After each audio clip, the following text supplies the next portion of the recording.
Good evening, ladies and gentlemen, and thank you for tuning in to the newest episode of Uncovering the Underground Radio podcast show, brought to you by my companies Brutal Business Entertainment and Celestial Oddities Radio.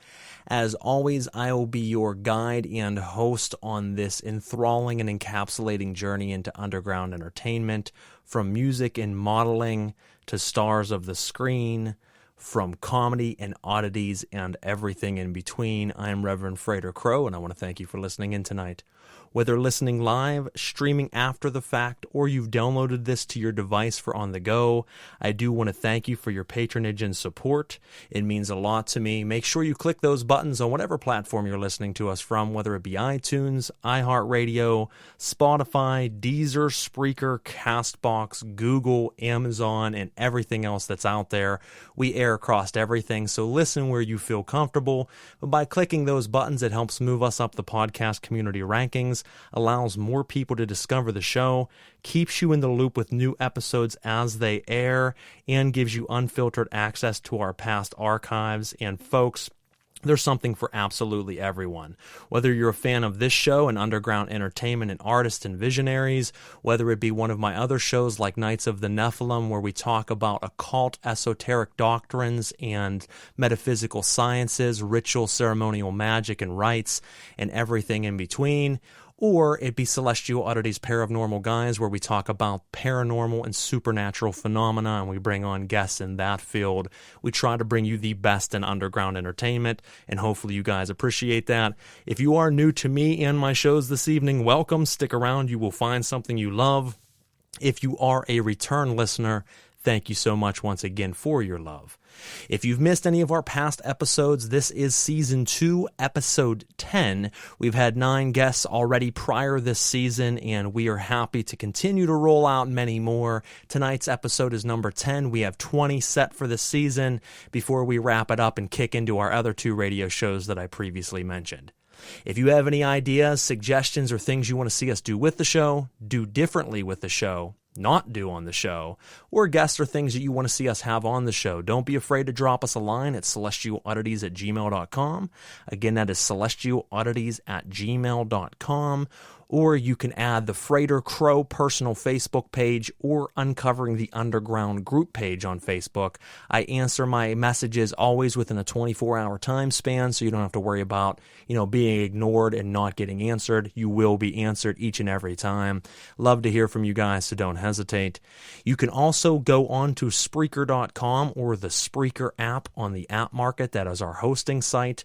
That is Spreaker, that like speaker with an R, Spreaker. That allows you not only to listen to the show, but does give you the option of the instant messenger feature that you can actually click, start typing to us live during the show, ask our guests questions, leave feedback, and really just be a part of the show, and we always encourage that. I will read off your, comments, your questions live on the air, so feel free to join us and be a part of the show. It's been a wonderful season 2. I mean, from Jeremy Lee Pauley, Anthropodermis bibliopagist. I just fucked that all up trying to say it, but that's okay. And you see, it's always when I'm not. It's always when I'm really thinking about it that I mess it up. But he binds books in human skin, one of the world's specialists in that field. We have had on Razakel, the Queen of Horrorcore. We have had on Angelic Desolation and My Friends in War.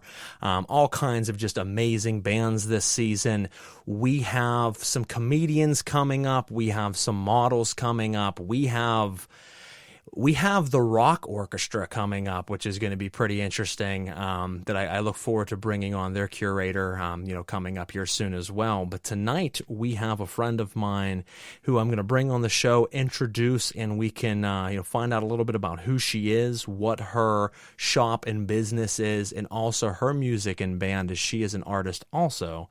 And I am talking about Natasha Michelle. And Natasha has spent most of her life practicing witchcraft and singing in bands. Both music and a sense of spirituality were instilled in her from a young age. Be it sitting at her grandmother's altar or listening to her dad's band on her Walkman as a lullaby.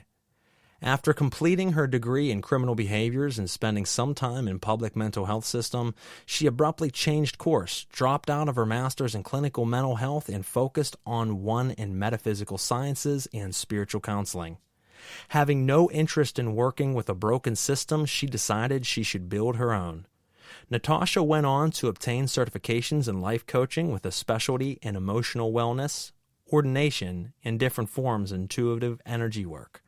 2 years ago, she started Lil Shop of Lilith as an online Etsy shop to offer different products, tools, and divination services.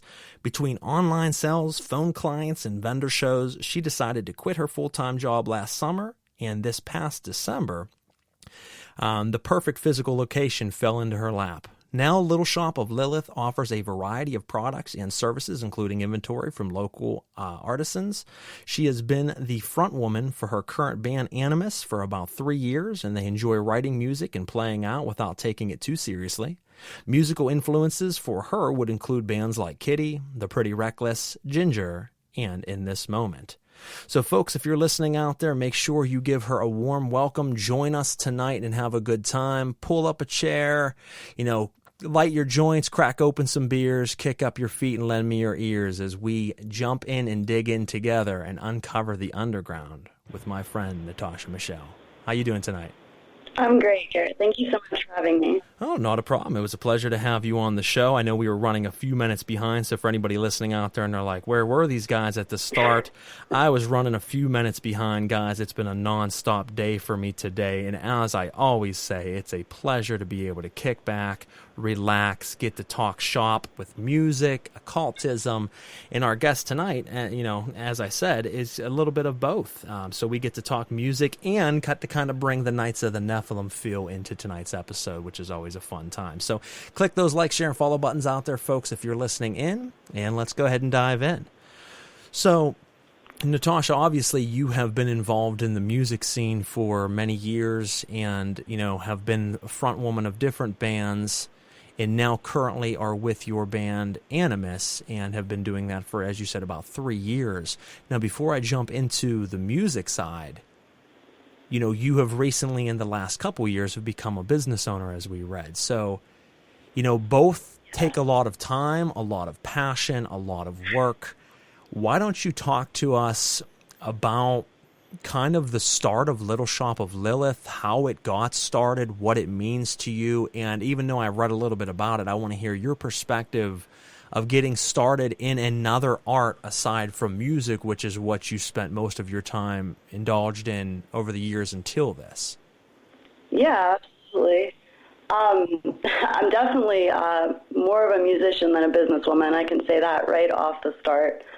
But I was very interested in kind of going a different direction with mental health.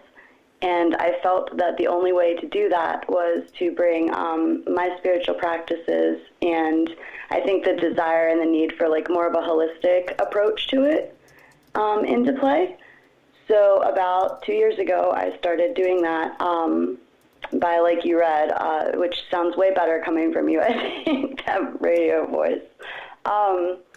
And decided to start that opportunity. So it started off as just making things for friends, and then I started getting requests and asking why I wasn't making the products and having, a shop and a business with it, which obviously, like you said, doing music and running a business together, those are both big passions and take a lot of energy.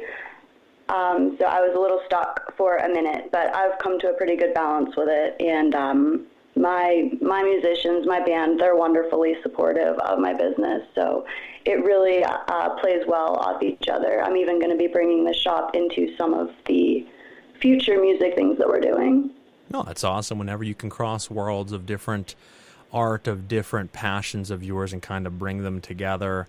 I was an advocate of that for myself, bringing a lot of occult style and darker lyrics into my songs, and kind of bringing one of my passions into that. Then as I kind of morphed into things over the years, was able to bring my occultism into my paranormal investigations and my paranormal investigations into my occultism. So it kind of was always a blend for me of mixing different passions, which I felt was, very vital for me as an artist, to be able to not just, it's good to have them separate, but it's nice to also have a sprinkle of each in each. I think that's important. Yeah, I absolutely agree. I know like a lot of our more recent lyrics have even more of an occult feel to them than previous ones. So it's definitely blending even farther as I go farther with it. Well, I think that's going to naturally happen. I mean, as you yourself get and dive deeper into occultism, into esoteric sciences and ritual, you're going to unfold different levels of yourself that are going to transcend in everything you do, whether it be via music, whether it be just everyday life, whether it be writings, anything that you do is going to have feels of the person that you're becoming. And I know for myself, I mean, if you look, well, and I guess for myself, it's always been very esoteric and occult, but when you look at it, there was definitely a major metamorphosis, and a lot of times you'll see people get darker. I actually did not. I mean, I started out very dark at the beginning. Yeah, I remember. Yeah, and then it kind of transformed, I mean, still very dark, but kind of transformed out of being so incredibly dark. I mean, and just who I was years ago. I mean, I think a lot of people, and we talk about this on Nights of the Nephilim a lot, when I started out occultism when I was younger and I was a Satanist, what Satanism meant back then than what it means to me now is vastly, vastly different, not only in practice, but in theory, who I believe entities are and what they are. Everything has kind of changed. So you will see that change in everything that you do. They are live, living currents, and it kind of, as liquid does, just flows into everything you do. So it was great to see whenever you decided that you wanted to open up a shop and bring this public. Now, I guess a question that I would ask with that is, how have you been received publicly? Because you have, and I know for myself, I mean, I for the most part, people embrace it, but I do have people that are very opposed, or at least they used to be. All those people seem to be very silent now. But, you have people that are very against it, and most of the time it's not because they understand it and are against it, it's because they don't understand it, and right. That's the problem. So how has that been for you, if you don't mind?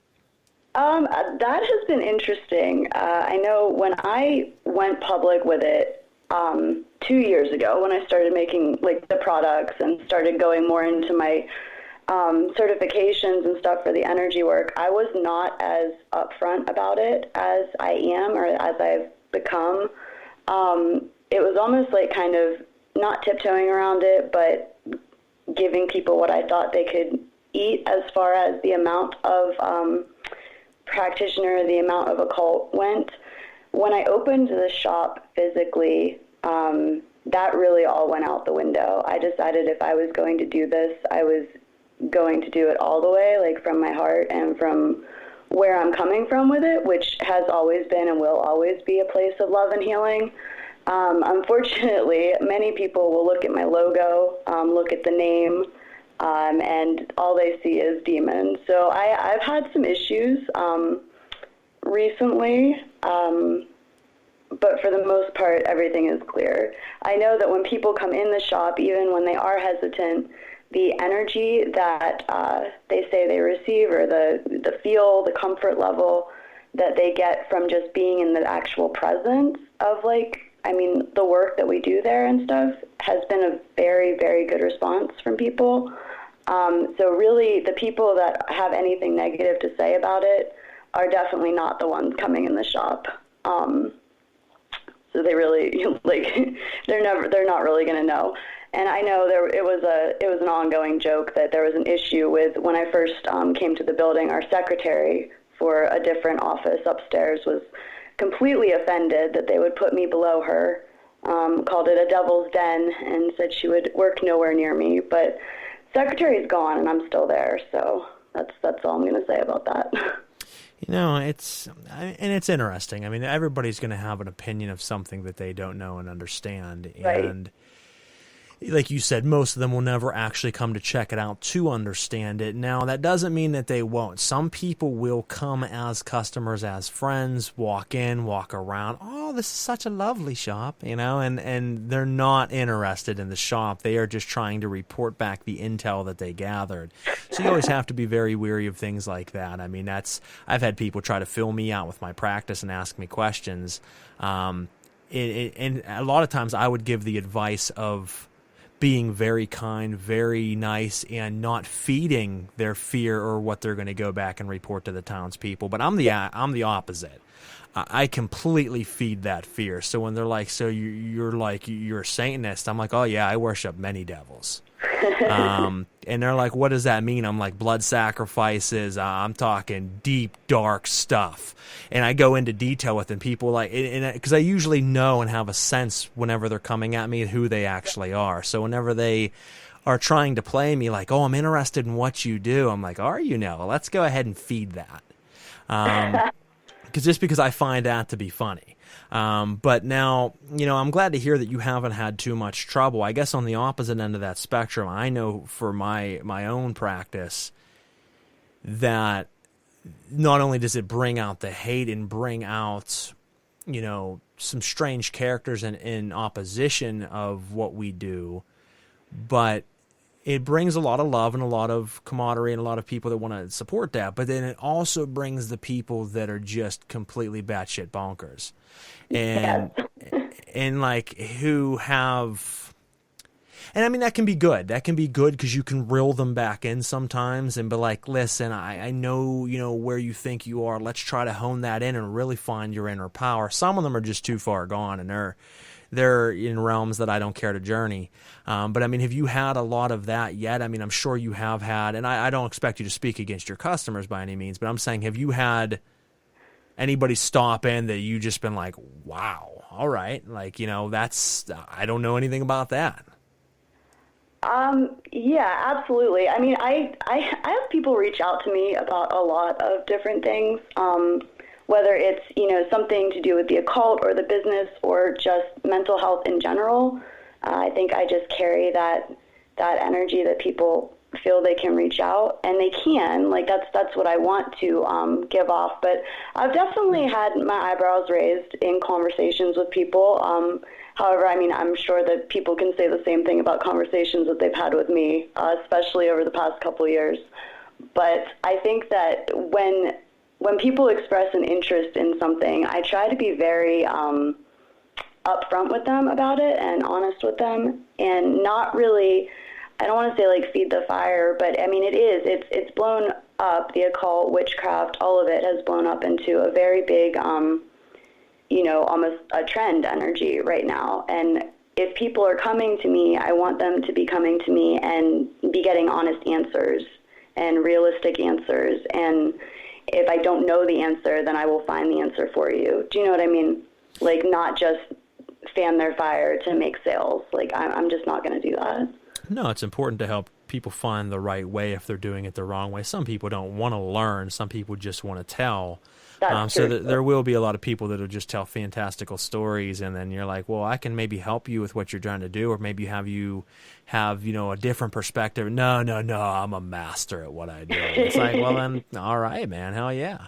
So you can't help everybody, and that's the thing that, I mean, as a new business owner, I'm sure you probably have figured that out already, but that's the thing that, you have to learn. It's actually one of the most vital lessons starting out, especially if you're someone like yourself who, in your bio, it says it all, that you want to help people. You come from a background of trying to help people, and you started a shop that brings in the witchcraft element, but it brings in a witchcraft element in a sense of empowerment and helping. And very opposite of what I got into witchcraft for. But I respect what you do, and it's like, but you have to learn very, very quickly that you can't help everybody, because if you feel that you can, you will drain yourself dry, because there's just some people you cannot help, or nor should you. There's people I meet and instantly I'm like, I don't care if you're begging me to help you. I won't. I feel your energy and I know who you are. I know what you are. And that's something, if you learn up front, that'll save you a lot of pain and agony over the years as a business owner and help your business thrive rather than starve. You know, some people just can't be helped. I would agree with you. I think that when I started like out in, I mean, the mental health field or like the helping field or any of that, it was, you know, learned pretty quickly that you can't save everyone. And with the shop and like with the way that I look at things, I'm not even the one doing the saving. Like if people aren't willing to help themselves, to save themselves, to be accountable, to take responsibility, like I'll validate your feelings, I'll validate your journey because it is valid. Everybody's journey is valid. But if you're not willing to, you know, take accountability and responsibility for yourself, to own your power, which is such a big thing at the shop, then I'm not going to break myself trying to fix you. Well, and the thing that I know, like, and it leads back to what we were just talking about, is, so I am involved heavily in the paranormal, and I'm not a fan favorite. I mean, I am a fan favorite. I shouldn't say that, but I'm not a fan favorite in the sense of other paranormal investigators. Let's put that out there right away. I'm not a fan, or they are not a fan of mine. I'm shocked. Yeah, I'm sure. You know, the thing is, folks, and I know anybody listening out there who's an avid listener of any of my shows or my work knows that I am a very nice guy. I will help you, but I will also tell you exactly how I feel with no filter or no care for your feelings. I don't, because I feel that there's a lack of that in the world these days, that everyone has to, you know, make sure everyone's okay and everyone's feelings aren't hurt. I don't give a fuck about your guys' feelings. I'm going to tell you how I think it should be said and how it should be, and you don't have to agree with me. That's okay. But the reason I bring this up is, in the paranormal world, I have burnt a lot of bridges purposely because I won't play to an illusion that is false to me. I won't play a role of paranormal investigating where I have activity happen and I run from it like the TV shows. I won't fake an evidence. I don't even care to film or capture evidence. I go out and connect with spirits. So that's one thing that separates me from a lot. But I also call bullshit out on a lot of people. I've been at conventions and called professional names. I'm talking world famous speakers and paranormal investigators and called bullshit during their presentation. And they don't know how to exactly interact with that.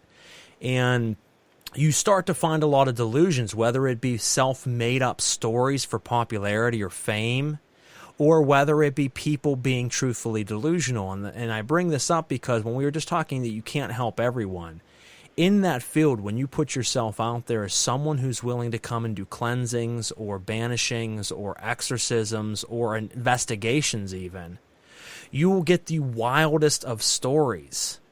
And people will be like, there was a 7-headed demon dragon that climbed out of my basement stairs.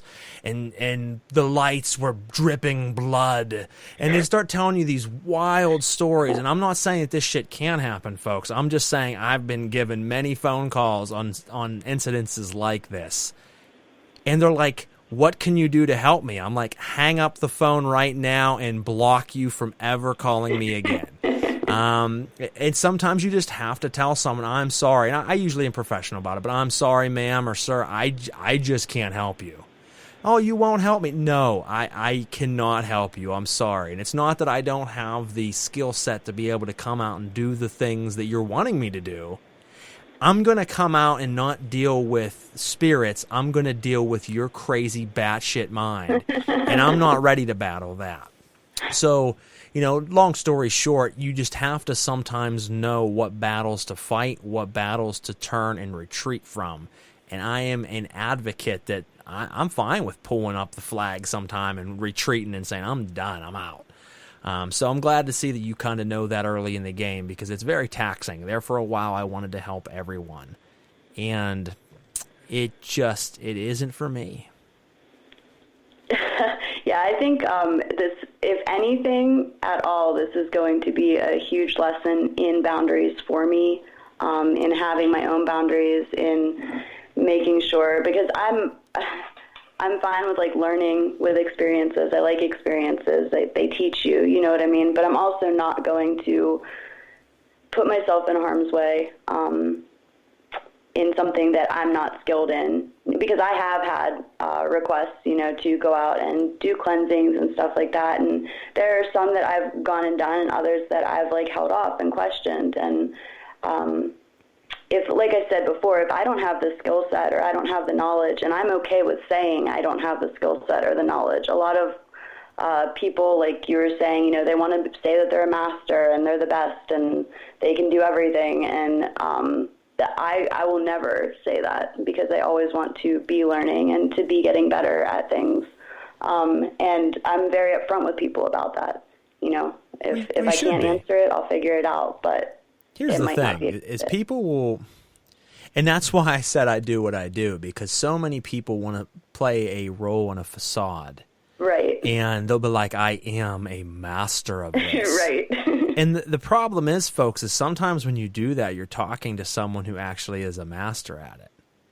And sometimes that person will call you out on it purposely just to ruin you, because I don't take kindly, and I'm not a master. I'm a complete fucking noob, folks. I don't know anything. I'll tell you that right now. I know absolutely nothing about nothing. But, sometimes in that nothingness, I find some gems, and I can throw it out at people and kind of stop them in their tracks, and kind of prove everyone should take time to humble themselves. I think a problem with the world these days, especially in the modern world with technology, with social media muscles. Everybody's got muscles on social media. Everybody can talk tough. It reminds me of a case where a guy talked so much shit on me every time we cross paths on social media. And I'm sure everyone has stories like this. And then I would see him in person, and he would not look at me. He would just stare at the floor. And I would always just laugh. I'd bump into him at the bar, and he would always stay on the other side of the bar. He wouldn't look at me. And then I would see him 4 days later online, and he would be talking shit on me again. And then I would bump into him, and he'd be looking at the ground. So it's we live in a culture now where everyone can be this fantasy character. And that's cool. It's nice to have, fantasy in your life. It's nice to have, aspirations. It's nice to be able to step outside your comfort zone and want to be more, but it's not nice to fabricate everything that you are to everyone that you meet. And that's such a thing that we live in. Especially, you made the remark earlier that we live in a culture now where, occultism, witchcraft, paganism, magic, and mysticism has become this big edgy thing. Right. And it's cool to put on a ceremonial cloak. It's cool to hold an athame in your hand. It's cool to light candles. It's cool to throw tarot cards out on the table. But if you don't actually know how to read the fucking cards, why are you putting them on the card? It weirds me out. Don't get me started. Because I see a lot of people posting tarot cards, and and this is no rudeness to anybody, but there's someone who's been very nice to me.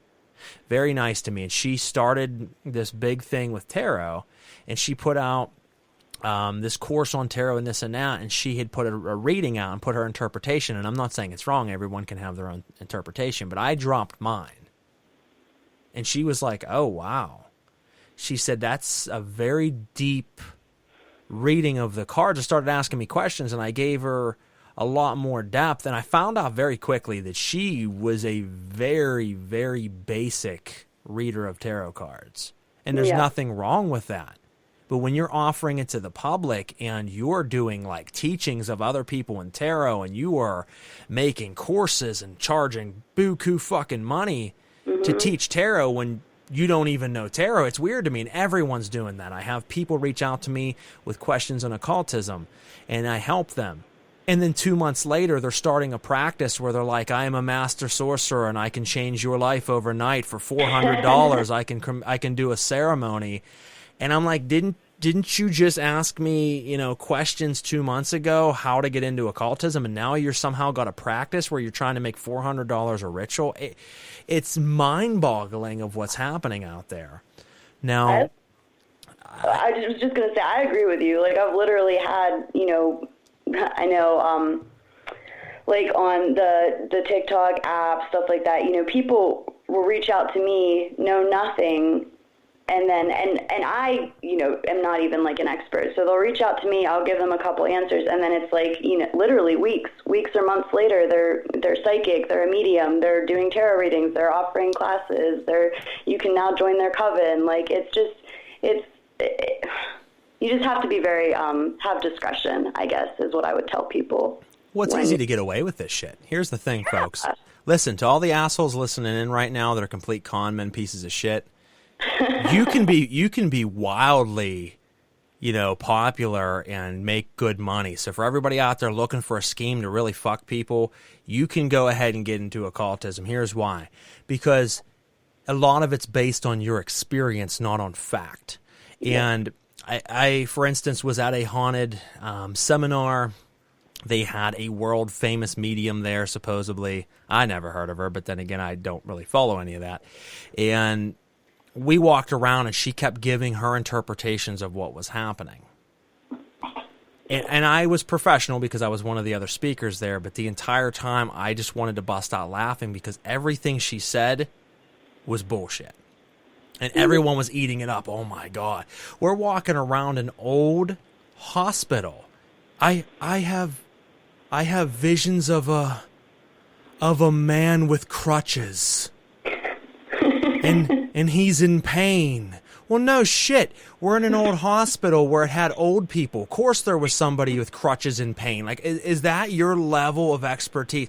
I feel that there was an old woman who her memories were clouded. No shit. Once again, and this is the stuff that people get away with. She's written books. Yeah. She travels the country. She's a famous medium. She is bogus. She's not a medium, because I've met real mediums that can tell me things that'll blow my mind, not things that I could make up right now. I could walk around and tell you that, these amazing, fantastical stories. Now, you mentioned not going out and doing some of the things that people have asked, you should join this or you should come out and check this out because you don't want to go beyond your means. That's one reason not to do it. Another reason, as I said, would be because you bump into a lot of insanity.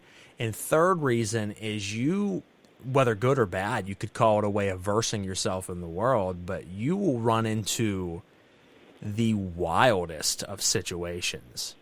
I was called out to an investigation. The lady supposedly didn't live there anymore. I don't know. I get there. She lets me in. She disappears. She's like, here's the keys to the house. I'm gone. I'm like, okay, so I'm investigating this house. There is just trash and cat shit everywhere. Like, I'm talking like I would wrapped my face with one of my shirts and tucked it in as a mask so I didn't suffocate with the smell of this place. Well, here's my thing: is I'm addicted to spiritual interaction. So I'm like, I drove a long way to be here, and goddamn it, I'm gonna breathe in this cat shit all night long, just to see if there's something here. Now, I did have a very interesting experience in this woman's basement with a shadow person. Oh, good. Yeah, it was the only thing that happened the entire night other than some different device hits. But there was a point sitting about 40 minutes in the basement in pure darkness with the moon shining through the window. And over in front of the one window, all it was moonlight.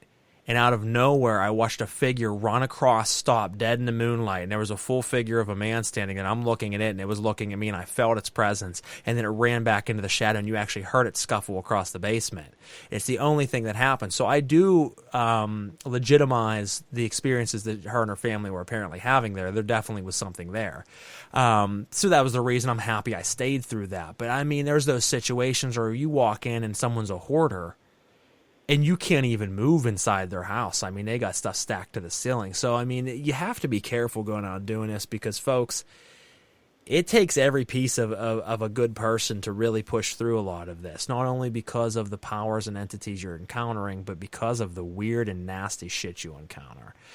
Now, I see some comments here. I sense people in this chat who are listening. Am I a medium now? Yeah, man. There are people out there listening right now, and I think your skills are on point, brother. I mean, and like I said, folks, I kind of mix a little bit of fun and being a complete dickhead at the same time, because I feel that that's very important. I do tell it how it is, but I do it in a fun way. So, if you're out there and you're offended right now, truthfully, I do want to apologize that you're a pussy, and I want you to just go to bed. Now, I was just going to say, are you seriously apologizing? This is out of character. No, absolutely not. So, it is about a half an hour in. We've got a lot to uncover and peel back during this interview. But before we do so, we're going to jump into one song. We're going to take our first break. This song right here is Gravel Mouth by my friend Keegan Grimm. We'll be right back on Uncovering the Underground.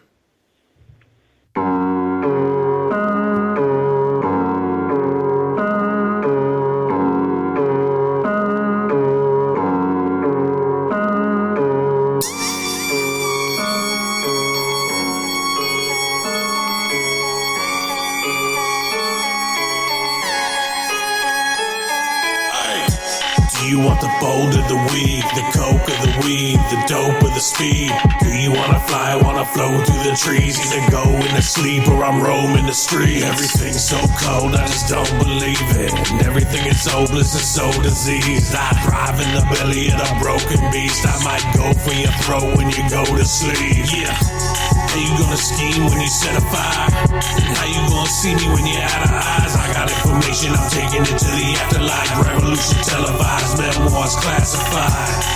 But the feast is open, and when I'm showing teeth, better speak a code. And you can die in your sleep when the mirror's broken, staring back at a faceless soul. And let's go then. Gravel mouth, gravel mouth, gravel mouth, spit it out. Gravel mouth, gravel mouth, gravel mouth, spit it out. I've been doing it a minute, I know I needed the energy I could get in my zone. I am true to see, full of a Judas Priest. Holler at me when you find my soul. I pull the 32, I ain't missing the free throw. Still carrying the heat, I could easily reach for. Everybody shut their mouth, everybody eat more shit. Look at all my shit that I got no receipts for. I don't chase fame, bitch, I never chase hoes. Always in the same race, hunting down the pesos. When they took a stray razor to my dang torso, almost didn't make it out that they paid for. Ain't no swallowing the vodka and eating the acetaminophen, whiskey in the wound, and I'm biting on my wallet now. I've been going volatile, everybody dead again. I just wanna kill them all more than just a falling out. I'ma get him with something, see when I settle in to hold a grudge, I forget nothing. When I'm done, just remember one thing, everybody go to hell, that's a bell you couldn't unring. Gravel mouth, gravel mouth, gravel mouth, spit it out. Gravel mouth, gravel mouth, gravel mouth, spit it out. I've been doing it a minute, I know I needed the energy I could get in my zone. I am true to see, full of a Judas Priest. Holler at me when you find my soul. I've been doing it a minute, I know I needed the energy I could get in my zone. I am true to see, full of a Judas Priest. Holler at me when you find my soul.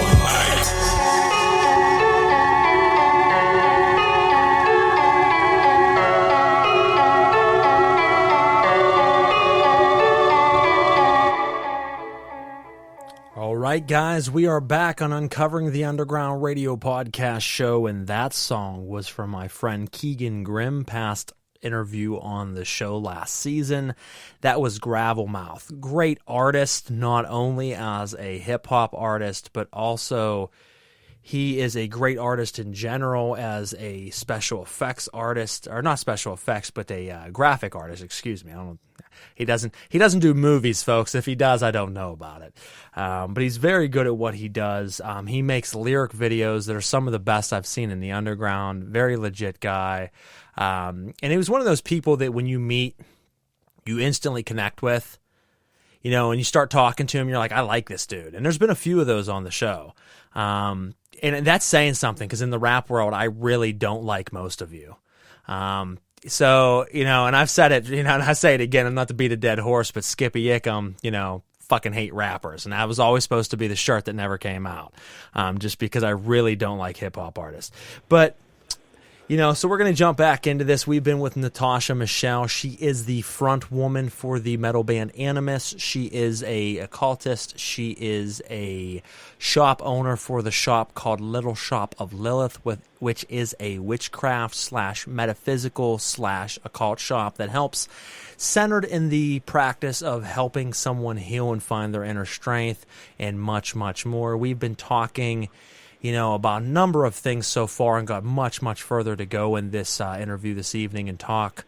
And for those listening out there that might be friends or followers or fans of Natasha's, if you've never come across the likes of me, I apologize.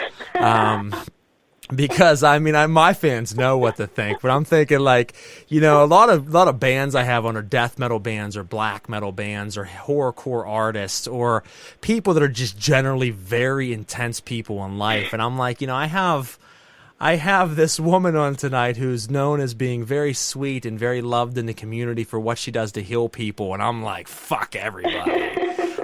So if you're listening out there and you're a fan of Natasha's, I apologize if I'm a little too much, but for the next, hour, you're still going to have to deal with it. So, sorry, Mom. Yeah, so this is Natasha's mother. I truly am sorry. Now, we do have some people actually dropping some more comments. We have someone here that says, "Hey, beautiful soul sister." And I'm sure they're talking to you and not me. So, we're going to jump back into it here. Obviously, you've been able to help people in the community. You've gotten a little bit of backlash from, those out there that just don't know anything, including their own beliefs. That's a talk for a different day. But most of the people out there, if you're hating on her, chances are I will gladly sit with you myself and talk to you about your beliefs and teach you. Anything, any day that you want, you message me, folks. I will talk to you because most of you, I'm sure, are of a certain type of theology and religion that I know more of. So let's do it. Now, let's jump into it. You are the front woman and have been the front woman of metal bands over the years, but your current band is Animus. And how did that come together? Because I originally met you, maybe 7 years ago, and it was kind of by mistake. Now, that's what they all say. Well, it was. I was not supposed to be. I just said supposed to be. I was not supposed to be on the show, and my good friend Darren Johns of Transcendence, who used to be the bass player of my band, reached out and was like, "Hey, man, we put together this show last minute. Some things fell through. Would you be interested in coming and being on this metal show?" Which wasn't uncommon for me. I oftentimes played with strictly metal bands. In fact, I enjoyed that. As I just said, I really don't like a lot of rappers. And it's not because I don't like rap music. I love rap music. I just don't like the type of people most of you are. And so I enjoyed being around metalheads and people that actually had, drive, and most of them actually worked jobs. And, so I would oftentimes work with metal bands and play metal shows, and this wasn't uncommon. Now, I hadn't heard of anybody on the bill that night other than Darren, and I came out and I met Over My Dead Body, who was your band at the time, and we had met one another and, formed a friendship, and it kind of went from there, and you played with those guys for a while, and then, as you left that band and split from that band, you started Animus, which was interesting because you got in with a new band that I once, when I was in a metal band, played metal shows with, which at that time, some of those members were called Nazgul.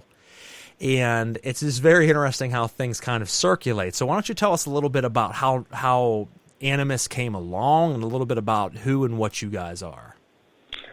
Yeah, it's definitely a small world with the way things come together. But Animus came about, I'm going to give Lee, my guitarist, most of the credit for that because I had left the music scene for a while, and I was kind of taking some time to get my things together, my life, my practice, a lot of different things. And Lee was the one that pushed at me. He was like, "Well, when you're ready, we're gonna we're going to do this. And I was like, yeah, whatever, man. Like, everybody was saying that to me, like, at that point. That just made me sound really stuck up. That's not how I meant it. But he was like, well, you know, it'll be me when the time comes. And I, like, laughed him off. And a couple of months later, he was like, okay, listen, I'm going to bring Ethan over. Ethan's my drummer. And he's like, and we're going to, like, play some music in your basement. And I was like, oh, okay. So Ethan and Lee showed up, and they brought, I don't remember Chad came first, and then Cody. Those were our original members. And I can't explain the feeling of fullness that I had when I sat with those guys, and immediately, like, and I'm talking like day one, immediately, we had almost an entire song written. We had gotten a cover song that I'd been wanting to do forever, and it really felt like just like coming back to a family reunion or something. And I had known Lee, but I didn't know Ethan really. I knew him as a drummer from the other bands and stuff, and it all just fell together. It felt very much aligned. They're wonderful guys. They're like family to me. They're like brothers. I'm a little upset with them right now if they're listening because of some Facebook shenanigans that they'll know what I'm talking about. But they're great, and it's really a big change for me music-wise because there's a lot less pressure, and I'm just able to do it for the love of doing it rather than performing for somebody else. Here's the thing. I mean, that's very important. As someone who played quite extensively for many years, it started out as love. It started out as doing it for the passion and love of making music. And it is so easy to lose your way. And it's easy to lose your way and not see that you've lost your way. And for those listening out there that are fans of my music, whether it be my band or whether it be, you know, ICKUM, which was my more successful ventures in music, I started out with truthfully just nothing but passion and love for creating great music that was the savior of me. It helped save me from very dark thoughts and very, very dark times in my life, and it helped my fans be able to find the same release that I had putting into the music. They were able to find by listening to the music, and it was mutually beneficial, and it took off more than I had thought. Whenever I had left my band, it was a really devastating time in my life, and my wife had told me, Garrett, why don't you pursue your rap career? And I says, you know, hon, no one's ever going to take me serious. Try it. And my first couple shows, I mean, people liked it, but I still felt just ridiculous, and I felt like no one's ever going to take this serious. And it was because I was slightly being timid. I mean, I came out strong, but I still at the same time was like, I haven't fully let out my rap character of who I really want this to be. How are they going to accept this? Because it's going to be very metal style in the rap world. And then finally something just clicked, and I said, fuck it, I'm doing it. And that's whenever I really opened the doors for ICKUM to come alive, and people really accepted it right off the bat, and it grew to be something beyond anything I ever had possibly imagined. And that was great for many years. But towards the end, I created the monster that tried to kill me. I created so much pressure on myself, so many deadlines that didn't exist. And that sounds so weird hearing it from an outside perspective, but there were no deadlines. I ran my own label. I ran my own company. I was an independent artist, but somehow I'd be like, I have 3 weeks to get this done. If I don't, everything falls to the waste. I'm the one that put the 3-week deadline. So it became this thing that I put so much pressure and work on myself that it no longer became fun. Yes. It actually just became a fucking bullshit chore that I didn't want to do anymore. And even going out to shows, I'd sit there and people were like, you're so dope. And I'm like, I don't even want to fucking be here and talk to these people. Yes. and it was sad because it's like, I don't care to meet my fans. I don't care to talk to my fans. I don't care to record. I don't want to be in it. And then I found the love there at the end. And that's the bittersweet moment, is right at the very end. I found my love again for just a short period. And then I peaced out. And I pieced out in the way that I wanted to, that I didn't end bitter. I ended very happily. But it was bitter that I for those few years I felt that way. And like you said, it's about finding the fun in music. It's about having fun with your brothers, with your sisters, with your band, with your fellow label mates, whatever it might be. Don't lose the fun, folks. If you're involved in music out there, it's okay to have passion and drive and want to grow, but don't ever let that blind out the fun of making music. Because in the end, no matter how big you get, it'll come full circle and suffocate you. Yes. And it's not worth it. Yeah, I totally agree. I think I was at the end of, before Animus became, it was too much pressure and not enough joy anymore. And if I am doing anything in my life where I'm miserable going to do it, I feel that racing heart or that like grossed out, I don't want to be here feeling, I'm not supposed to be there. And right now, like with Lee and Ethan and then Bob and Steve, who are our other members, those guys, like, I could be in the shittiest mood, like literally the shittiest mood. And even if we have a terrible practice or the show doesn't go as planned, like those guys will still find a way to cheer me up, to, support me, to be there for me. They're wonderful men. And that's what it's about. I mean, like I said, that's one thing I think, folks, if you wonder why I interview so many metal bands instead of other artists, it's because I've always related to that and always been a part of that. I mean, that's where I stem from and grew from, but there's nothing like the love of people within a metal band. Now, you could say other bands have that love as well. They do, but the thing is, when you have an easier life as a person or as a band, it's a good thing, but it doesn't create as much camaraderie as it does when you have it hard. When you're a metal band, when you're death metal, when you're doing things where most people don't accept you, you really have to count on the people around you more than if you were accepted. Now, that doesn't mean you don't go to shows and have packed houses that don't love what you do, but I'm saying in the general sense of life, people don't accept you. I've never been accepted in anything I've done, whether it be my hip-hop, whether it be metal, my occultism, anything. And I never cared to be, but the people that I did hold dear to me were very dear to me because they were my backbone. And you can't lose sight of that. And that's why I love interviewing metal bands, because I hear time and time again, I wouldn't be able to do this without my band, and God, do I love my brothers or sisters, and I love that. Even though I don't have that. And in the end, it only end up being just me. After all these years of music, it's just me, folks. But I loved the fact of that. Once upon a time in a great fairy tale story, there was a few. And I enjoyed the time I spent with them, and I enjoyed learning and growing and traveling and playing with them, and that is what music's about. It doesn't matter about getting famous. Famous sucks, to be honest with you. The more fame you get, the less fun any of it is, as I said. So just enjoy the times. And that's why I said I love shithole shows. I don't want to be on a huge stage with all kinds of spotlights. I want to be on a, American Legion VFW stage, 3 inches off the ground, sweaty, no air conditioning, hot, sound system all fucked, and, you're just enjoying each other. And I will bring that up because Butler, Pennsylvania, where you hail from, once upon a time was one of the most amazing towns to play metal in.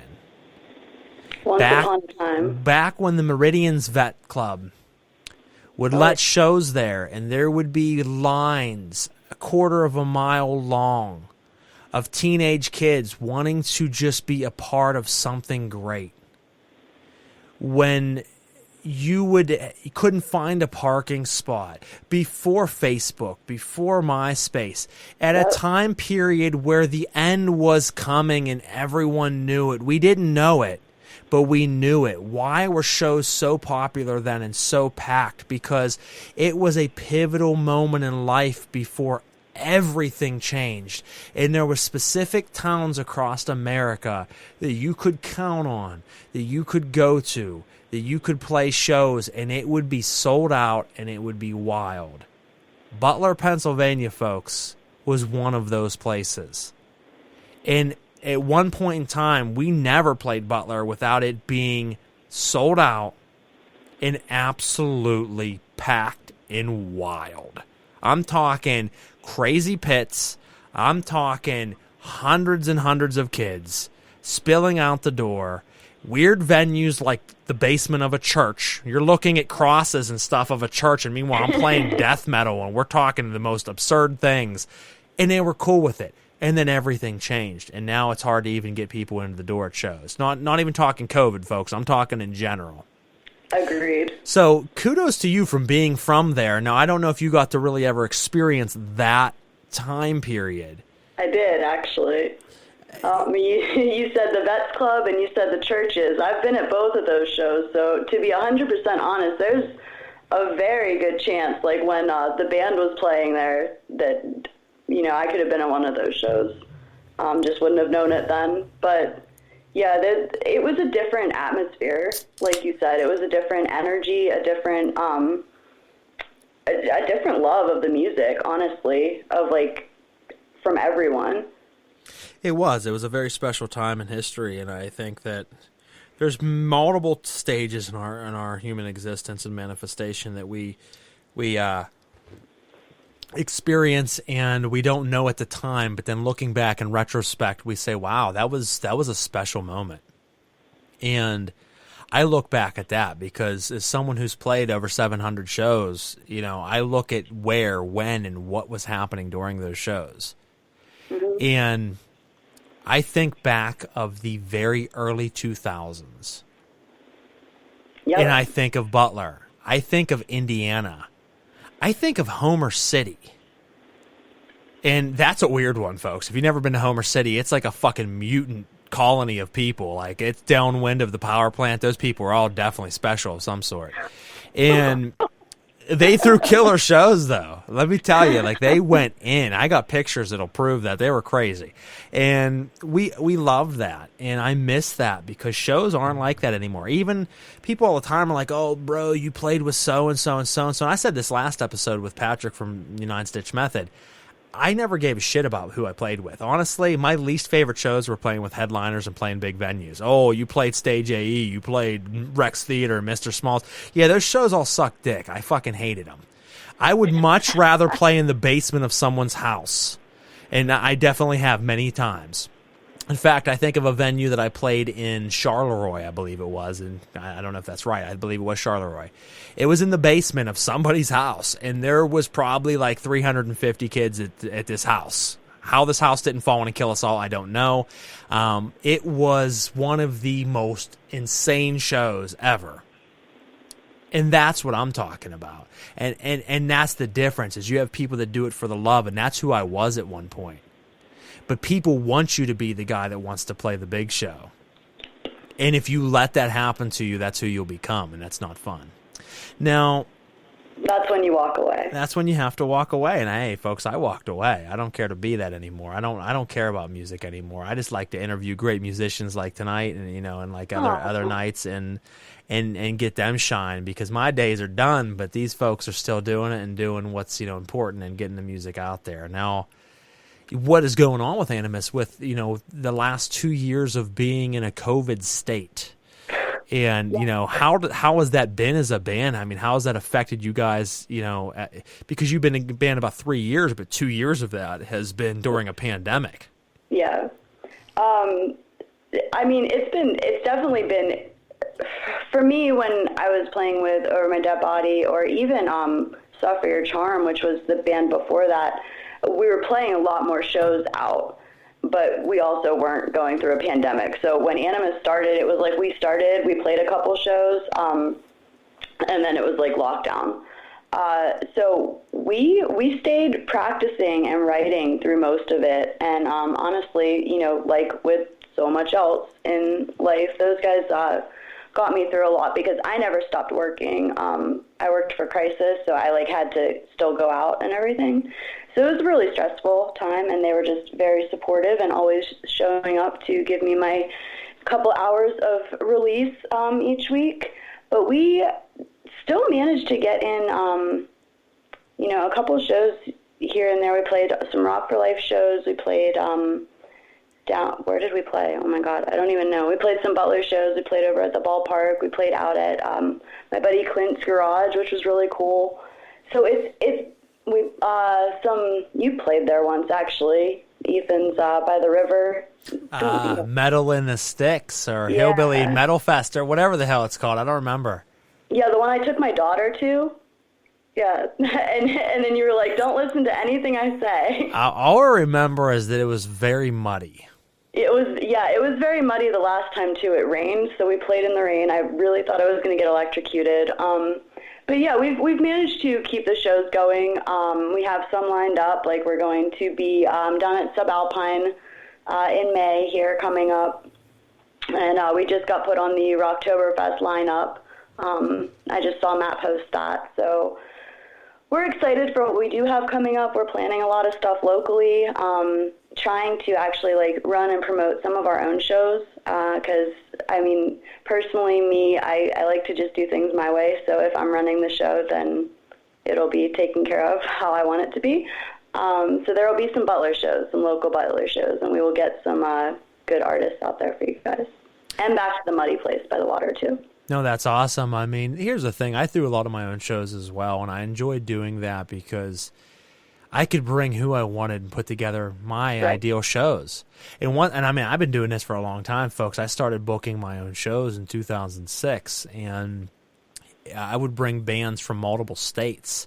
In the Wake, The Patriarch, Rose of Carthage, all these bands that don't exist anymore, they were just killer. Empire's Collapse. And I would throw shows, as we talked about, like Butler, but in Ford City, Pennsylvania, and it would be sold out, and there'd be hundreds of kids there seeing all these bomb-ass metal bands from 3-4 different states all at one time. And it was never about my band playing. I wasn't one of those people that threw the same show over and over again, because that's another problem in the scene where you throw the same 15 fucking bands and the same over and over again. It's annoying, So every time I mixed it up. Now sometimes my band wouldn't even play, and I would just have the bands there, and I was just the one throwing it. But I loved doing that, and kids loved that, and they would come out, and it was such a great time. And I would love to see that for young kids. I don't give a shit about me, even if I'm not a part of it. I want to see 17, 18-year-old kids, 16-year-old kids, 20-year-old kids be able to go to a show. Agreed. No violence. Put your fucking phones away for a little while. Burn it. I don't care. Get rid of it. And just indulge in music and underground metal. Because it's so important. When you looked at the shows back then, no one was on their phone. Right. Everyone was watching the bands and loving it. And you don't see that anymore. And if you don't see how they've created a system that keeps you distracted from everything, including who you are, then you are losing the point of everything. Get back in touch with yourself. Get back in touch with nature. Get back in touch with music. Because these things will take you to a higher level than you realize. And it's missing in the world these days. Get Agreed. back in touch with local music. Stop supporting all these big, huge headliner bands. It's okay to support them. I'm not saying don't do it. I'm saying that's okay. But as many times as you go to see a huge band, do 3 times as many shows to a small band who's banging, who just doesn't have the promotion and marketing that the big band has. Because let me tell you, you can name me 200-300 great, huge artists. I can name you 5,000 smaller ones that are just as good.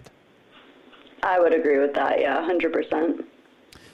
And as normal, folks, I'm going off into tangents, and that's okay because you folks need to hear this. I wasn't going to say it. That's all right, whatever. And here's the thing, folks. Season 2 of Uncovering the Underground is just crazy because I don't ever get fucked up during my shows. And as I said one of the last episodes, Uncovering the Underground is my one of 3 shows where I'm going to get lit every single episode and let it out. I don't care if no one listens and I literally am just talking to my guest and myself.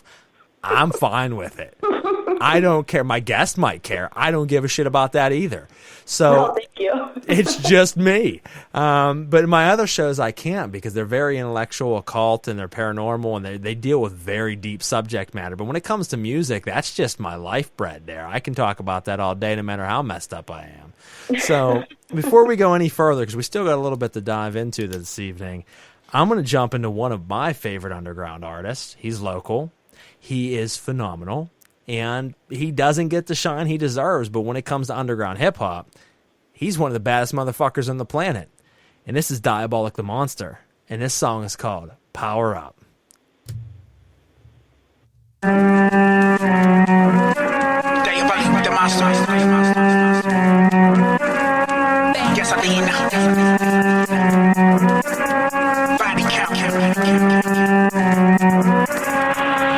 Hey, 1, 2, 3, that's a body count. I shoot 2, 4, 9, that's somebody's crowd. I hit 3, 6, 5, that's a year around. I call 911, bitches going down. I got 6, everybody's laying around. Like 9/11 jumpers when they hit the ground. I got 1, 2 reasons I don't fuck around. Looking like under armor, I protect the house. I got 1 machete and a loaded 9. 8, 12 rounds, I ain't talking boxing match. Pop breaking in the crib, put the gun in the grill. Now tell me, how you gonna box with that? I drain your blood where the faucet's at. I don't like you kids like a foster dad. Here to tell y'all fucks that the monster back. I'm stopping all hoes, call the monster match. Hey, bang on the beat, bring the flames in the street. Don't gas and my bitch got a monster ass. I'm bringing the wicked, the stroking head military. And I come it like a punker where they function at. I got all the feelings by the people and the dealers. And they pull it like a temperature, a bang on them hoes. Living really wicked and the people never get it. But I guess it's because I'm fucking strange, I suppose. I-S-T-R-A-N-G-E. Pray if you're my enemy. I ain't got the energy. What the fuck's got an enemy? S-T-R-A-N-G-E. Pray if you're my enemy. I ain't got the energy. What the fuck's got an enemy? Power up, power up, power up. Yeah, bitch, I'm power up. I'm power up, power up. Yeah, bitch, I'm power up. I'm power up, power up. Yeah, bitch, I'm power up. Power up, power up. Yeah. Back to the boss like a relapse. This time, don't nobody get a free pass. Hang him in the freezer and I beat him like a Rocky. I promise to get nobody step a killer in that cold mask. Fully y'all better walk past to get your body surrounded by a chalk dash. You're recycled the same lines, so it's really easy to see the reasons why you bitches talk trash. Yeah, bitch, I'm like I'm being plugged into a receptacle, gripping and acting like a person with a grudge. Man, I swear to God, it's hard for me to let it go. Triple like diabolic, it's on a couple of enemies. All of your homies that think I'm trash, but man, it's all good, cause your girl DM'd and she said I'm incredible. Bitch, you about to say I'm all this ready, so people gon' die. I'm a death machine, compounds unstable like I'm Tetrisine. Hey, we be on the block like a Tetris team. I'm a soldier, I will not accept defeat. Goddamn, if I wanna kill him, you can call it God's plan. Bitch, I got a gun and y'all scram. Hit him with a whip and throw him in the Dodge Ram. Bitch, I got the power on the motherfucker. S-T-R-A-N-G-E. Pray if you're my enemy. I ain't got the energy. What the fuck's got an enemy? S-T-R-A-N-G-E. Pray if you're my enemy. I ain't got the energy. What the fuck's got an enemy? Power up, power up, power up. Yeah, bitch, I'm power up. I'm power up, power up. Yeah, bitch, I'm power up. I'm power up, power up. Yeah, bitch, I'm power up. Power up, power up. Yeah.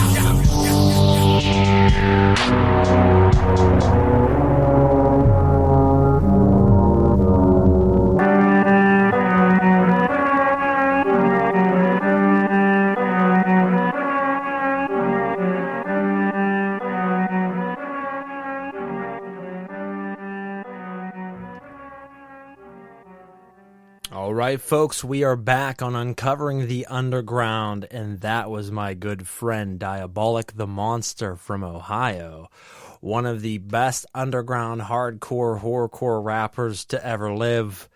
And I've said that time and time again. Me and him have never had nothing but love and respect for one another. So, you know, much love to him. That song was called Power Up, and we've had him on the show as well. Here's the thing, folks. I'm gonna share a little secret with you right now. Uncovering the Underground is just a way that I can share with all of you amazing, wonderful artists while hanging out with just awesome, wonderful people that I consider to be friends or that I just really admire. And that's happened time and time again. So like that was Diabolic the Monster. Great guy. It was awesome to get to hang out with him because here's the thing. We all have lives. We all have families. We all have shit going on. We don't get a lot of time to ever be able to really chat with one another, see one another. It's easy to say, wow, it's been 5 years since I've seen you or talked to you. But what happens when once every blue moon you get an hour and a half to 2 hours to just sit down and have a wonderful chat? And that's nice, and you guys get to be a part of that. That's Uncovering the Underground, folks. And this evening we're hanging out with Natasha, and she is the owner of Lil Shop of Lilith. She is the front woman of the metal band Animus, and we've been talking about all kinds of fun things, and I've been going off into rants as I oftentimes do. Now, we talked about how shows once upon a time were much better than they were now on a local scale. Everybody now focuses on the big. The world has programmed us to focus on the big things, the things that really mean something, which takes us away from the things that really mean something.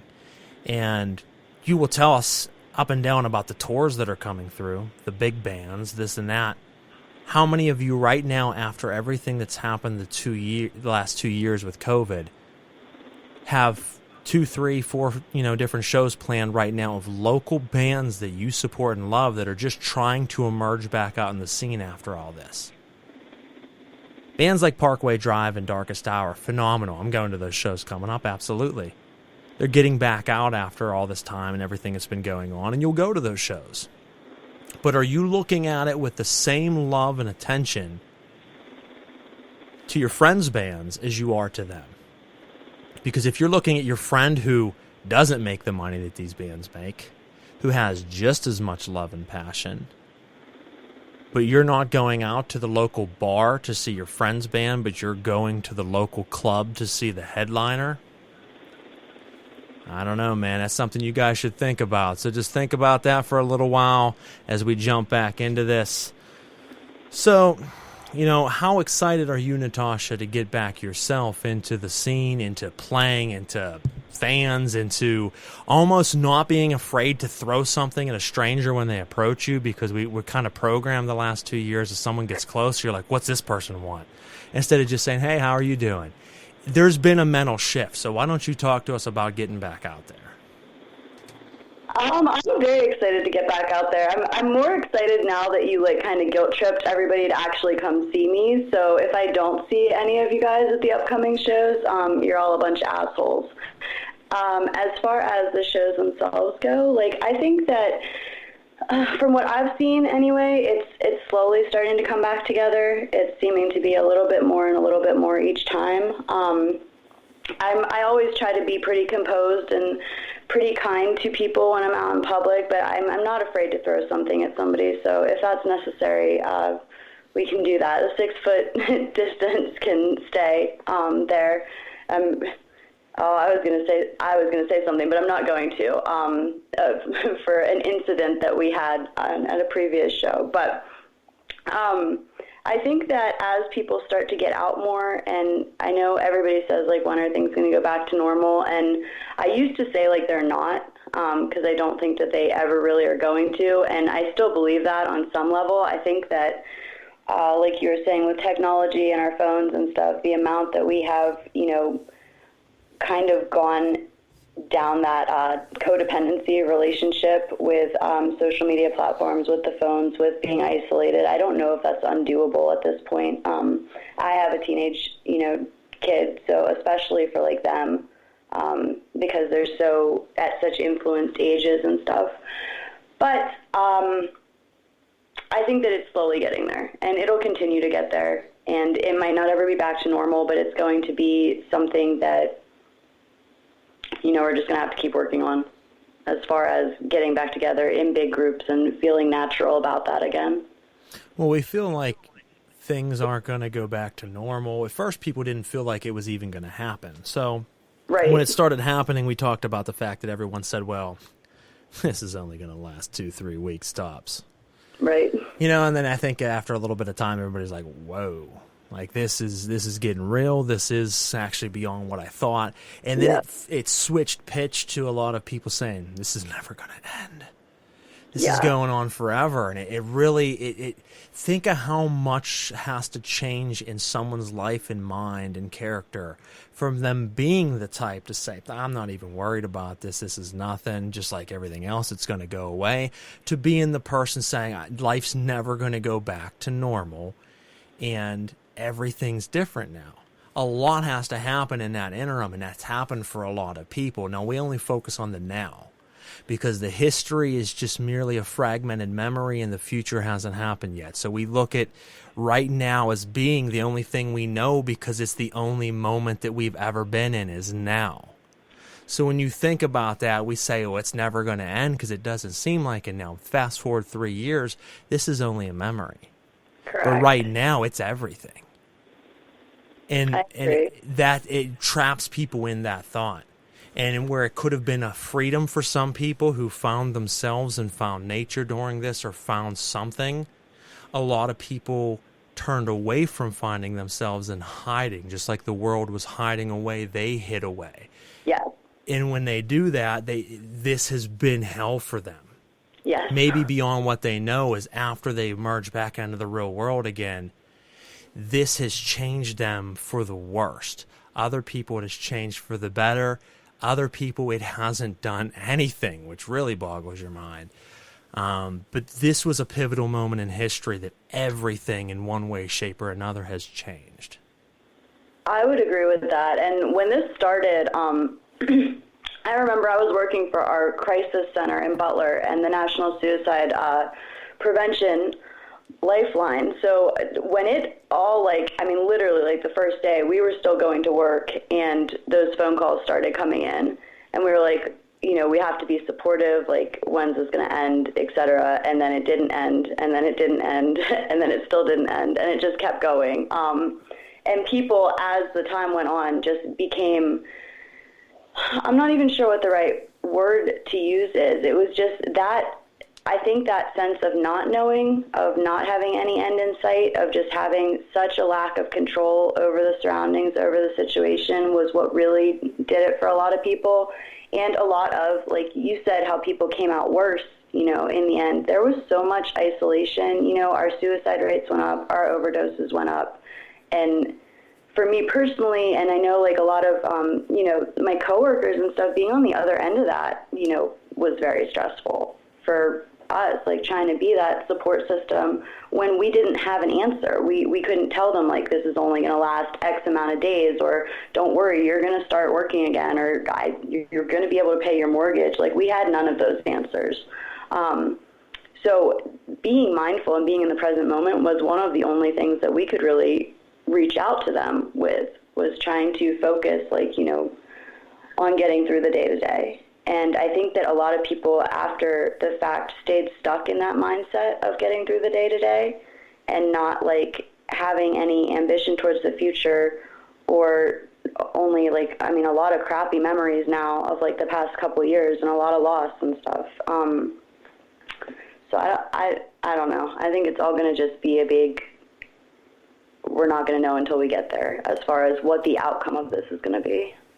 I just think that no matter how horrible it's been, you got to wonder, was this supposed to happen to shake everything up? And as much as we don't like to hear that, and I'm someone, folks, that'll tell you firsthand, I had a lot of loss happen in the last 2 years, and something I'll never get over, but it's something that you wonder...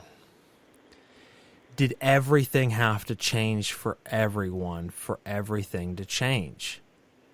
We lived the same way for so long. Humanity, everything has lived so long in building up to this.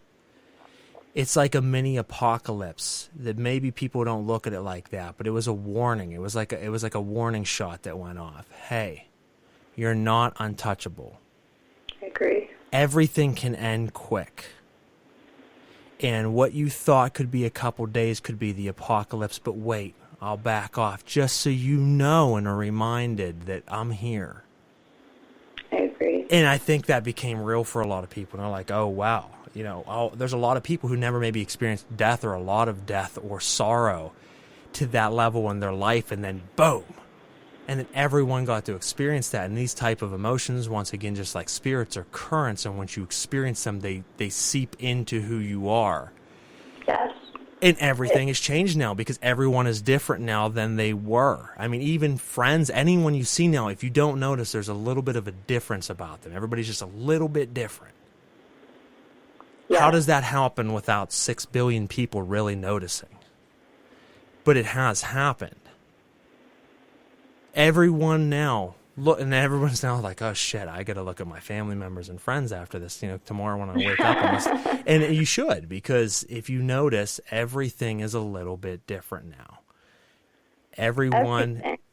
Because everyone has been shell-shocked in their own way, and everyone has taken it and learned and grown or not grown in their own way. Correct. I would try to explain to people that, like, they're calling in and they're saying, like, it's not even something wrong with me. Like, I don't know why I feel this way. Everything feels heavy. I feel terrible, etc. I'm like, you're now in, like, world energy. Like, this is now the world energy. This is the universal energy. You're consuming it with the media. You're consuming it with the news. You're consuming it because you're stuck in your four walls instead of going to the office. Like, it's all everything about your energy now is being changed. And that's happening on, like you said, however many million, billion people level. And I don't think that we recover from that. I don't think that we come back from that. I think that we will forever be changed now. The question is that change something that is going to be positive or negative? And I think that in itself still remains to be seen with a lot of people and with the world as a whole. Well, and I think what people, they think about in one aspect, but change it when it's not advantageous to them. When you're going to the gym, when you go every day and you work out, you expect that you're going to get stronger, faster. You're going to become what you epitomize to be because you're putting in the work, you're putting in the time. But when we look at things like every day of our life, one more thing has changed one way or another, I'm not going to get brainwashed. I'm still me. This didn't affect me. I can make it through this. And then you don't realize that brainwashing and changing or conditioning doesn't happen overnight. It happens through long processes of day-to-day minute changes. And that happens over and over, and it changes us, and we have to change. And people don't think that that's the way that it is. They don't think that every day for the last 2 years, things have been completely different. It will go back, but at what end? We took a huge down to come up, and when you come up, you're different than when you went down. And it's curious to see how people will adapt to this. Even going out to the grocery store, even now we know it's okay, and you could take your masks back off. You still feel weird as shit about it. You're at the grocery store and you're looking at some people with them, some people without them. People were kind of like, I don't want to go over there and talk to that person. I know them. I went to school with them, but I don't really want to talk to them because I got to get close. Can I get close to them? I don't know. You start to get these weird feelings that that's dealing with other human beings. It's strange. And I wonder, and I haven't dived that, in depth with it this season with other people, but the reason I'm doing it is we're talking about mental health this evening. We're talking about your shop and what it is you do. And these are the things that I think people need to talk to someone about or need to get help through and work out the energies that they felt from this, because it's a very real thing and everyone will try to sweep it under the rug. Yeah. But it'll last with you forever. No one will ever get over what we've just went through. I agree. I mean, like, first of all, when I see people at, like, the grocery store and that I went to high school with, I'm trying to avoid them anyway. Like, I'm just trying to. I'm usually in sweatpants and my hair's in a bun and I don't have makeup and I didn't want to talk to them in the first place. So I'm just going to be honest about that. But for the way that people, I try to tell people that they should not feed into the mass fear of it, but should still be conscious of it. Like, you can be conscious, and obviously, like, I mean, I've lost family and friends also, and you can be conscious of it, you can be aware of it, you can be cautious about it, and you can do everything in your best interest to keep yourself and your family safe. But it's kind of like you said, to what end? Like, going into hibernation, becoming completely, what was society? Society became computer screens and, your phones, and just isolated in rooms. And I see it a lot more than anything with, like I said, the teenagers, the young, like, basically 11 to 17 was, like, a really big age group that has been very affected by this. And I don't even see the ones that are younger, the ones that did 2 years of cyber school before they even saw a classroom. Like, I think that all of that developmentally is going to be very extreme. And we're not going to know what that's going to look like until years down the road, because we can't, because we've never experienced this before. So now you have, kids that even when it was in your best parental judgment or whatever, to not give them a phone or keep them off the iPad or whatever. Well, now the school's sending them home with laptops, and the only way they can talk to their friends is with a cell phone because they were just locked up for 2 years. So I could go off on this will be my tangent, that this is like what this is going to look like in years to come. But the parents are not very completely aware, I think, of the difference, and that's a lot of the kids that came to me on the chat lines or that I talk to now. Well, I mean, that brings up a point that, like I said before, every day small changes create big changes. And right. Go back 20 years, folks. Anyone listening out there, now we have different age ranges. We have people that are in their 60s listening. We have people that are 15 listening. So there's a huge difference. But for most people, if you go back 20 years, you didn't have a cell phone. You didn't worry about your Facebook or your MySpace. You didn't get on the computer. You didn't really do any of that. You had a phone, and shit, if you had a cordless phone, you were doing pretty good.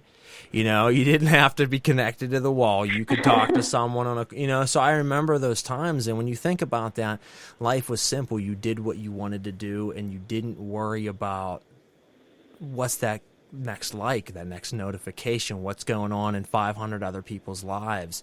And right now, the thing is, you still don't care now. You just don't know that you don't care. And that's real to people. Like, they don't understand that. You are hypnotized by it, and it happened day by day over years' time of a little bit more and a little bit more, till now we can't get away from our devices, and we check them constantly. We look at them, and then we don't even know sometimes why we're looking at them. We turn them off. We set them down. 15 seconds later, you pick it up and look at it, and you're like, shit, I just told myself I wasn't going to do this anymore. And you do that because you feel like there's nothing else in life. What is life if I'm not checking on my status and not checking on my next post? And that's how a lot of people have gotten, and that's sad. But it's happened day by day. And is that on purpose? Is that by mistake? I don't know. But that's something that we need to try to pay focus to, because the last 2 years, whether that was something that was planned or it is completely ironic, a lot of people got lost in, and we're starting to emerge back into the world now. I mean, in the last couple of months, people are getting back out. They're not wearing masks. They're going to concerts. Big festivals are being planned.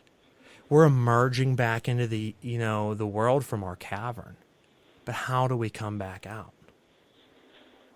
I think that's the question a lot of people are going to have, and I don't think it's like fully going to be able to be answered. It's just going to happen one day at a time. We have a comment here. We have a comment here says, I think it's referring to some stuff we were talking about earlier. Those kinds of shows you were talking about remind me of the anti-prom that my friends and I threw back in 2003 when we were seniors. Local bands and kids just enjoying music in a local fire hall. Best memories. And that's what we're talking about, folks, is how do we emerge back out? Do we get back out and support things like this? Because one thing that has taken a huge hit is music. Shows, festivals, concerts, vendors that set up at festivals, local shirt makers and jewelry makers who are, counting on the fact of these shows for their lifeblood, their money throughout the year, that have stopped. There's a lot of people who specifically travel with bands and set up venues, or vendor stations at shows selling jewelry, selling art. What's happened over the last 2 years? So it's not that, do we get back and support this? That it's now is the time that we have to support it, because there's never been a dire time like this that these people have struggled, and musicians are one of them. And that's why we appreciate you listening each and every week to support what it is that we're pushing, which is underground love. And we have, let's take a look. It is 10:01. I'm going to play the last song of the evening. We're going to come back, ask 2 last questions, let Natasha tell you where you can check out all of her inventory and everything that is that she does.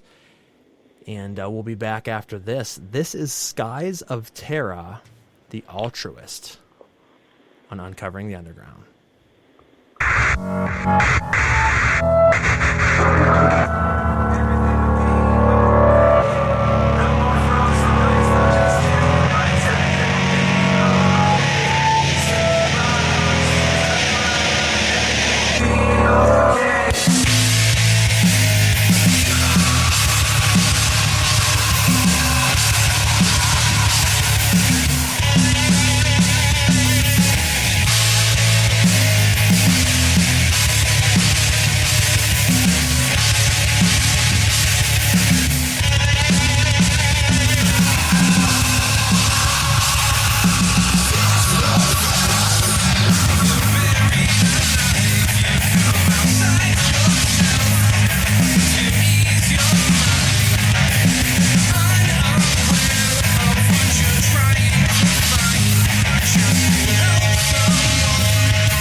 Back on Uncovering the Underground. That was Skies of Terra, the Altruist, and we've been hanging out for the last hour and a half and getting ready to finish up with Natasha Michelle, owner of Lil Shop of Lilith, frontwoman for the metal band Animus out of Butler, Pennsylvania.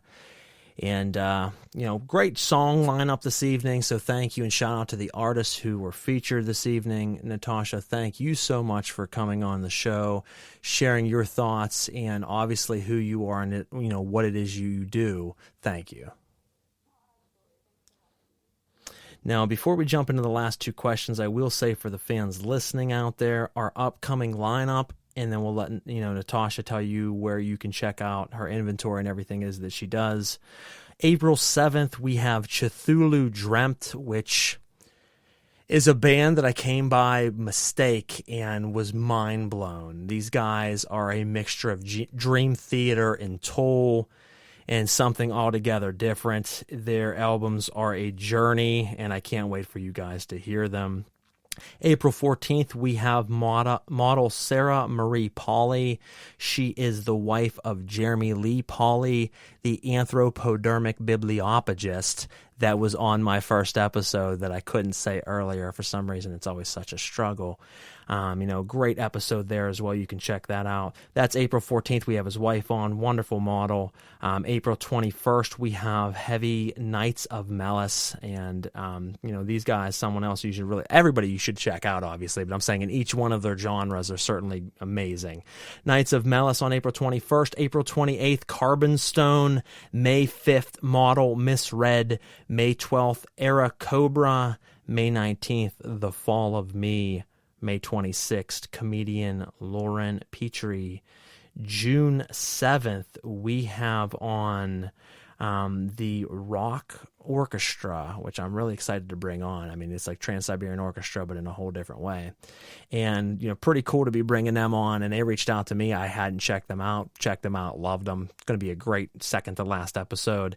And then June 23rd is our final episode of this season. We haven't announced the guest yet, but stick around. We will soon. Natasha, last two questions we ask all of our guests that we have on the show. If you had all of the time back of every second that you've had into music, into singing, into shows, into studio, into promoting, and I guess in this case we'll include your shop and everything that you've done there as well. If you had all your time back that you've poured into your extracurricular arts and had it to put into one other thing, what would it be?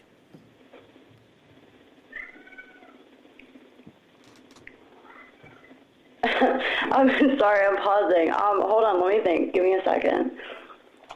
I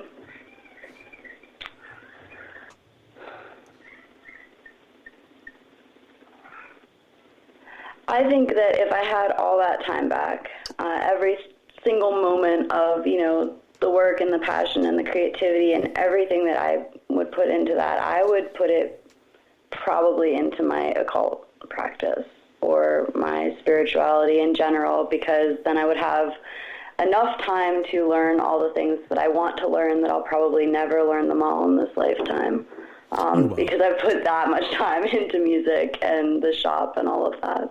That's an endless hole there. I mean, you can never... yeah, I agree. in the occult side, I mean, you just never learn enough. And that's the power hungry, we're like, we need to know more. Yeah. We need to know what's beyond this level. And then you reach that level and you're like, well, that doesn't satisfy. I need to know what's beyond that. And it's a never-ending struggle. But I agree. I mean, if I had more time to put into one thing, it would probably certainly be that, or just research into the paranormal. Now, let me take a look here. The last question, as I ask everybody, that is an obscure question. If you were at the end moments of your life, and you had to choose either A, you can be with your family and loved ones, you can hold them, you can kiss them, you can have them near and dear to you, but you cannot say a single word amongst each other or write anything down. Or B, you could tell them everything that you ever wanted to tell them and be verbal as can be with them in those last moments, but you're separated from a barrier and you can't hold them in the ending moments. Which is more important to you in that sense? And everyone's a little bit different. What is your choice? So I was listening when you asked Pat this last week, and I thought about it, and then I answered it, and then I answered it differently. I would want to be where I could hold them, because I work with, I work heavily with energy work. I'm very, I feel that the eyes and the touch and everything could express that. I would not want to be separated by a wall of glass, no matter what I could say in writing or in words. I wouldn't be able to come up with the right words at the time, but I'd be able to convey the right emotions. I think that's generally the consensus amongst most people. There's been a few that have said words, which there's nothing wrong with that, but I think everybody's really been like, you know what, I can say it all, in that moment without saying anything. Yeah. But you do have those out there that are like, no, like I've said before, that I have to say it. I have to get it out, and you respect that, I guess. I don't know. Words only mean so much. I agree. Now, any links or anything that you would like to check out or us to check out in the very near future that you're doing? Kind of give, the ending of where people can, check out your work and see what it is you do. Yeah, you can check out the shop. Well, I guess both the shop and Animus. So Lil Shop of Lilith or Animus are both on Facebook. They are on Instagram. You can find us there. You'll find the events for everything that's coming up. I know for the show, our next show is going to be at the Subalpine on 5/21 for the band. Great little place. Say what? I said great little place. I enjoy Subalpine. Very nice venue to play at. Yeah, I do too. And then for the shop, we have a bunch of different things coming up, but this month we've got a poetry jam, actually, which is something different for us. I'm pretty big into poetry, and so are some of the other girls there. So that's on 4/9, and a full moon ritual on 4/16, and then a blood magic class on 4/27. So you can check all of those out this coming month. And you can find it all on Facebook or Instagram, or you can come to the shop. It is in Butler. Now we have that local spot, so that address will be up there too. Well, you heard it, folks. Make sure if you are local to the area, and even if you're not, stop in, pick up something, support Natasha and what it is she does in her shop. Make sure you check out Animus, listen to their music, support what it is that they do. And once again, if you're local, please stop at a show as they get back out there, as we all emerge back into the world and try to be part of humanity again. I do appreciate, Natasha, you coming on the show this evening. For all the fans out there, thank you so much for listening in. Make sure you support the past episodes as well as the future. And other than that, I guess we'll catch you all next time. Natasha, you have a wonderful evening. Thanks so much for having me. You as well.